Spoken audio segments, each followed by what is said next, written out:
దేవుడు కాపుదలు ఇచ్చేటువంటి వాడు, దేవుడు భద్రపరిచేటువంటి వాడు. మనకు ఎలా తెలుస్తుంది ఆయన కాపుదలు ఇచ్చేటువంటి వాడని, ఆయన భద్రత ఇచ్చేటువంటి వాడని ఎలా తెలుస్తుంది?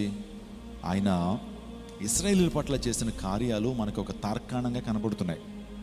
తన బిడ్డలుగా ఉన్నటువంటి ఇశ్రాయేలీయులను తన రక్తము చేత కడగబడినటువంటి వారు, వారందరూ కూడా గొర్రెపిల్ల రక్తము ద్వారా మరణం నుంచి దాటివేయబడినటువంటి వారు. వాళ్ళు ఐగుప్తు దేశంలో వారు ఉంటున్నప్పుడు, వారు మరణదూత వారి దగ్గరికి వచ్చినప్పుడు ఎప్పుడైతే గొర్రెపిల్ల రక్తం అంటే యేసయ్య రక్తాన్ని ఎప్పుడైతే వారు ఆశ్రయించారో, వారు విశ్వసించారో, వారి ఇంటికి వారి యొక్క ఆ గడపలకు లేకపోతే ద్వారబంధాలకి ఎప్పుడైతే ఆ రక్తాన్ని పూసుకున్నారో, మరణం వారి నుంచి ఏమైంది? దాటిపోయింది. శాపం వారి నుంచి దాటిపోయింది. కీడు వారి నుంచి దాటిపోయింది.